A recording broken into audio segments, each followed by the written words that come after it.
শুভ সন্ধ্যা বন্ধুরা, আমার চ্যানেলে তোমাদের সবাইকে স্বাগত জানাই। আশা করি তোমরা সবাই খুব ভালো আছো, আর আমরাও দেখো খুব ভালো আছি। এখন আমরা বেরিয়ে পড়ি। আমরা কোথায় যাচ্ছি বলে দাও? মামবাড়ি। চলো চলো চলো, আমরা এখন কোথায় যাচ্ছি? মামাবাড়ি যাচ্ছি, তাই তো? মামা, চলো। আমরা এখন তিনজনে একটু ঘুরঘুর করে আসি।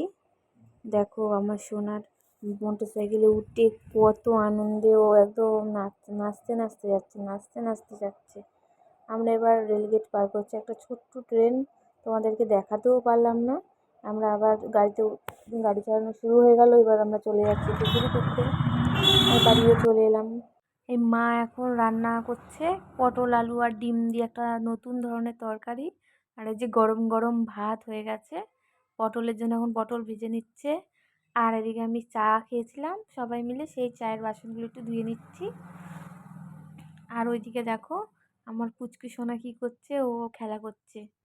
আর এত দুষ্টু হয়েছে, যদি বলি দেখ ভিডিও করছে, ও কিছুতেই তাকাবে না। অনেক কষ্ট। সোনা দুষ্টু হাসিটা, এই দেখো এই দেখো এই দেখো, তুমি ঘর মুছছো, বা আমার কাজ কমে গেল। শিলাবিসিকে বলবো তাহলে তুমি একটুখানি রেস্ট নাও। হ্যাঁ হ্যাঁ হ্যাঁ, আমার মাথা নাড়াচ্ছে। পটল রান্নার জন্য দেখো পেঁয়াজটা ভালো করে ভেজে নিয়ে সব মশলা দিয়ে নিচ্ছে, এখন দিয়ে ভালো করে কষিয়ে নিয়ে আর কি, যেমন পটল রান্না করে। আর এর সাথে জানো তো একটা নতুন ধরনের আজকে রান্না হচ্ছে, সেটা কি তোমরা দেখবে? দেখো এখানে আমরা পাশে একটুখানি ডিম নিয়ে সেটাকে, এটা দুষ্টু হাসিটা হাসা দিয়েছে, তুলে নিয়েছি।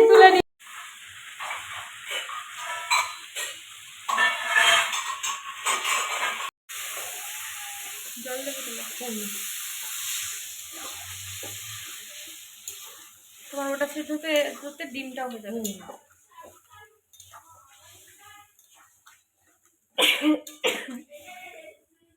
ডিমটা তুলেছি। এই দেখো ডিমগুলোকে না আলাদা আলাদা করে বাটিতে করে সেদ্ধ করে নেব, ভালো করে ভাপিয়ে নেব, দিয়ে না এই ঝোলের মধ্যে দেওয়া হবে। খুব সুন্দর লাগে খেতে, জানো? তোমরা একদিন খেয়ে দেখো। আর যদি তোমরা এই রেসিপিটা মানে পুরো ভালোভাবে দেখতে চাও তো বলো, আমি অন্য একটা ছোট্ট একটা ভিডিওতে দিয়ে দেবো। এই দেখো ডিমটা কি সুন্দর হয়ে গেছে না? এবার তুলে এর মধ্যে ঝোলটার মধ্যে দিয়ে দিতে হবে। খুব সুন্দর হয়, জানো তো? তোমরা ওইটা দিয়ে উঠে যাবে, ট্রাই করো বাড়িতে, দিয়ে আমাকে বলো যে ভালো হয় কিনা। দেখবে সত্যি খুব ভালো হয় খেতে। এই দেখো ডিমগুলো উঠেও যাচ্ছে, জানো তো? সুন্দর করে এই বাটির মধ্যে একটু তেল আর একটু জল দিলে না সুন্দর করে ডিমটা উঠে যাবে, কোনো নিচে লেগেও যাবে না, কিচ্ছু হবে না। দেখো সুন্দর উঠে যাচ্ছে না বলো? ওই দেখো দিয়ে এর মধ্যে ঝোলের মধ্যে দিয়ে দেবে। দেখো ঝোলটাও খুব সুন্দর হয় খেতে। ওই ডিম ফাটিয়ে দেওয়ার থেকে এরকম করে দিলে খুব গোটা গোটা কুসুমটাও থাকে আর সবটাই থাকে। এই দেখো আমাদের ঝোলটা হয়ে গেছে, এবার আমরা কি করব, চলো খেয়ে নেওয়া যাক। দেখো কি সুন্দর লাগছে, তাই না বলো? এই দেখো কালারটাও খুব সুন্দর হয়েছে। এ দেখো পরের দিন সকালে বেশ টিফিন নিয়ে বসে পড়েছি। রুটি, কুমড়ো আলুর তরকারি আর একটুখানি গুড় নিয়েছিল, শীতকালের যে গুড়টা, সেটা নিয়ে বসে পড়েছি। এখন দেখো ভাতটাকে নামিয়ে নিলাম, তারপরে রান্না বসিয়ে দিয়েছি। এখন কি হবে, মাছের ঝোল আর ডুমুর দিয়ে আলু দিয়ে তরকারি হবে। দেখো মাছটাকে ভেজে নিয়ে যেমন একটু তরকারি করে সেরকম করে আর কি, খুব পাতলা একদম মাছের ঝোলটা হবে, আর ডুমুরের মাখা মাখা তরকারি হবে। আচ্ছা তোমরা কি, অনেকে আছে যারা যারা ডুমুর চেনে না, তোমরা কি চেনো? কখন ডুমুর দেখেছো? আর ডুমুর কী জিনিস তোমরা কি জানো? জানলে আমায় কমেন্ট করো যে কারা কারা ডুমুরের তরকারি খেয়েছে। খুব সুন্দর লাগে খেতে। আর দেখো মাছের তরকারিতে আদা জিরে বাটা দিয়ে একটু হালকা রসুন দিয়ে, যেহেতু চালানি রুই মাছ সেহেতু হালকা করে রসুন দিয়েছি, যাতে মাছের ঝোলটা একটু স্বাদ হয়, খুব সুন্দর হয় খেতে।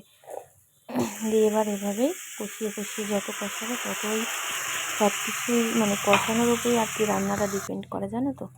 তাই যত তোমরা কষাবে তত দেখো খুব হালকা একদম পরিমাণে মশলা দিয়ে মাছের ঝোলটা হচ্ছে।